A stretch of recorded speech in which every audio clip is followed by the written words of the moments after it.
Nessa aula você vai conhecer os diferentes tipos de contratos. Para o exame PMP, você deve obrigatoriamente conhecer os diferentes tipos. Por isso, fique sabendo que existem vários tipos diferentes de contratos que podem ser usados para adquirir os produtos ou serviços em um projeto. Você deve saber que os diferentes tipos de acordos e contratos utilizados em projetos são considerados APOs, ativos de processos organizacionais.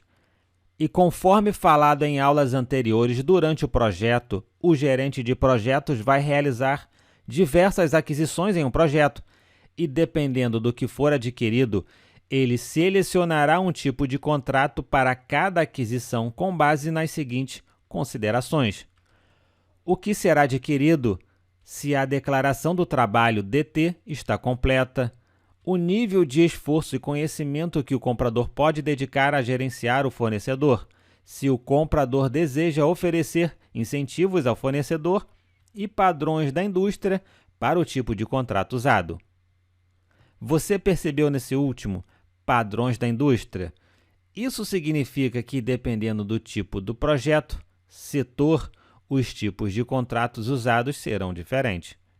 Então, tome nota aí, atenção. Até aqui você já sabe que cada empresa terá o seu processo de aquisição e, às vezes, o mesmo tipo de contrato é conhecido por nomes diferentes.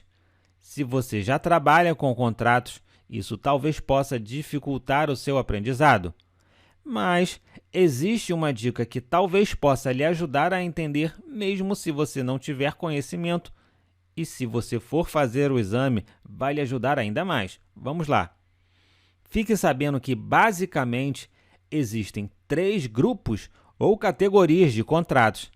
E se você for fazer o exame, a maioria das perguntas cai dentro desse grupo. E esse é o lado positivo. Eu sei, não é a solução para tudo, mas já ajuda bastante. As categorias dos contratos são: contrato de preço fixo, contrato de tempo e material e contrato de custos reembolsáveis. Porém, fique sabendo que o PMBOK reconhece apenas 2 grupos ou categorias de contratos, que é o preço fixo e custos reembolsáveis. Só que no PMBOK não significa que ele não reconhece o contrato de tempo e material. Ele reconhece o contrato de tempo e material como sendo um híbrido. Anote essa informação, pois no exame você pode ler questões ou termo híbrido e se refere a um contrato de tempo e material. Agora, vamos conhecer a fundo o contrato de preço fixo, conhecido também como PF, preço global, preço fixo global, preço fixo garantido. Esse tipo de contrato é bem simples de entender. Então, vamos lá. Ele diz que existe um preço fixo acordado, garantido e global para o desenvolvimento de um produto ou serviço ou para o fornecimento de um resultado a ser fornecido. Agora, fica uma pergunta: quando você deve usar um contrato de preço fixo? Eu sei que eu já dei a resposta, mas vamos lá. E essa resposta também ela é bem simples. Imagina que você decidiu pintar a sua casa, e isso pode incluir tapar algumas fendas, mas no geral é lixar, tapar as fendas e pintar. Você percebeu que você consegue ter uma visão de todo o trabalho necessário? Ou seja, os requisitos são claros e estão bem mapeados e definidos e nenhuma alteração no trabalho, ou seja, no escopo desse projeto, é esperada. Por essa razão, o uso de um contrato de preço fixo ele é usado quando você tem uma visão dos requisitos e não é esperado alterações. Fácil de entender, né? Vamos ver se você lembra das aulas de contrato apresentadas até aqui. Tente responder uma pergunta: aonde você vai inserir os requisitos dessa aquisição? Bem, os requisitos você vai incluir na DT, Declaração do Trabalho de Aquisição, e nela você vai incluir todo o trabalho necessário que precisa ser feito. Nesse caso, a pintura. Bem, tente responder também as seguintes perguntas: em que tipo de projeto você usaria esse tipo de contrato? E o que aconteceria com o fornecedor se os custos forem maiores que os estipulados? Pause o vídeo e use como exemplo da pintura da sua casa. O que aconteceria nesse cenário apresentado? Tente responder fazendo as anotações. Vamos aos comentários. Esse tipo de contrato não é muito usado em construções ou desenvolvimento de software. Mas você sabe por quê? Pois bem, talvez você deva pensar: a pintura da minha casa faz parte de um projeto de construção. Eu sei, faz. Porém, esse é um projeto pequeno. Você deve imaginar que você está gerenciando ou construindo um museu, um hotel, uma estação espacial. Nesses exemplos, não é possível ter uma visão de todos os requisitos envolvidos.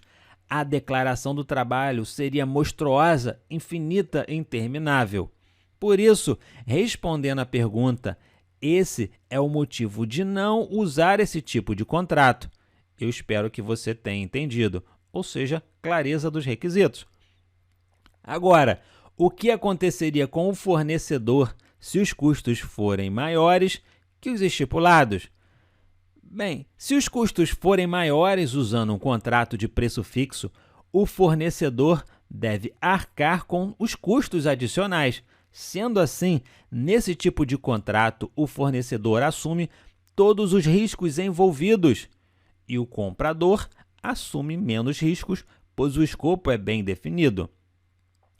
Até aqui eu espero que você tenha entendido essa parte, mas vamos colocar uma situação hipotética.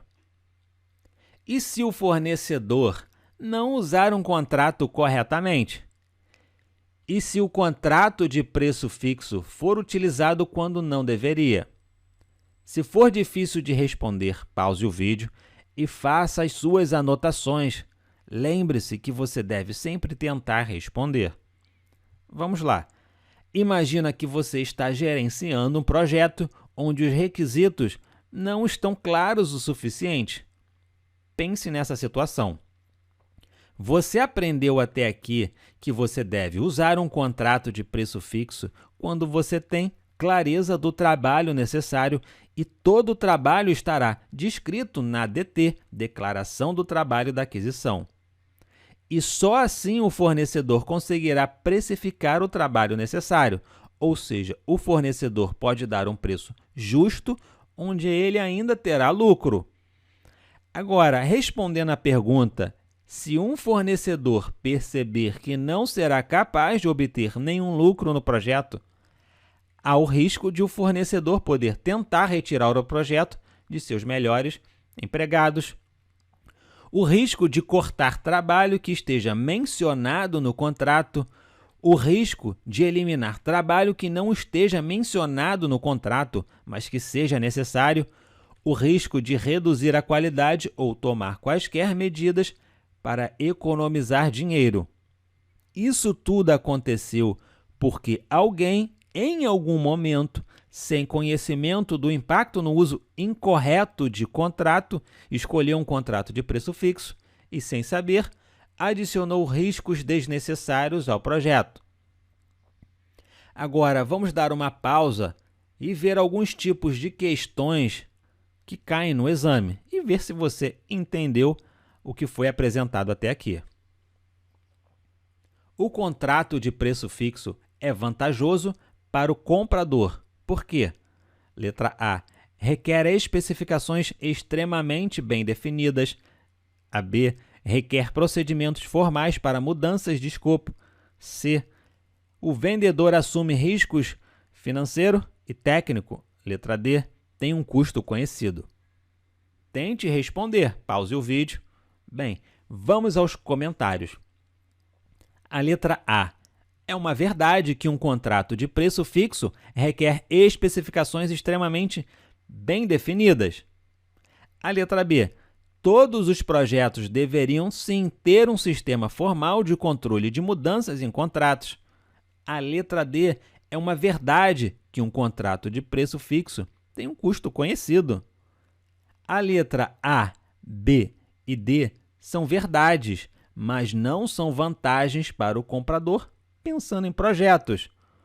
Agora, a letra C, um contrato de preço fixo é uma vantagem para o comprador, pois o vendedor assume todo o risco financeiro e técnico, porque quando ele aceita esse tipo de contrato, ele diz ao comprador que ele entendeu todo o trabalho necessário. Só que nesse caso, existem riscos para ambos os lados, como você já conheceu. Agora vamos ver mais uma pergunta. Uma técnica de gerenciamento geral usada para determinar se determinado trabalho pode ser melhor realizado pela equipe do projeto ou deve ser comprado de fontes externas é chamado A. Pesquisa de mercado, B. Análise de fazer ou comprar, C. Julgamento de especialista e D. Nenhuma das anteriores. Essa é moleza, né? Se você não sabe, pause o vídeo e tente responder. Vamos à resposta. A técnica que vai determinar se o trabalho pode ser melhor realizado pela equipe do projeto ou se deve ser comprado de fontes externas é bem fácil. E a própria pergunta, né, ela já deu a resposta. É a letra B, análise de fazer ou comprar. Vamos ver a última pergunta. O tipo de contrato híbrido que influencia o plano de projeto de aquisições é chamado, letra A, contrato de tempo e material, B, contrato de custos reembolsáveis ou reembolso de custos, letra C, contrato de preço fixo e letra B, que é a resposta B e C. Essa também ela é muito fácil. Se você não sabe, tente responder. Vamos à resposta. Para essa pergunta, você não precisa conhecer a fundo todos os tipos de contratos. Se você ainda lembra da aula, eu disse que o PMBOK reconhece apenas duas categorias de contratos, o de preço fixo e o de custos reembolsáveis. E que o contrato de tempo e material é conhecido como híbrido. Logo, o único tipo que é reconhecido como híbrido é o contrato de tempo e material. Por isso, a resposta correta é a letra A. Bem, pessoal, é isso aí.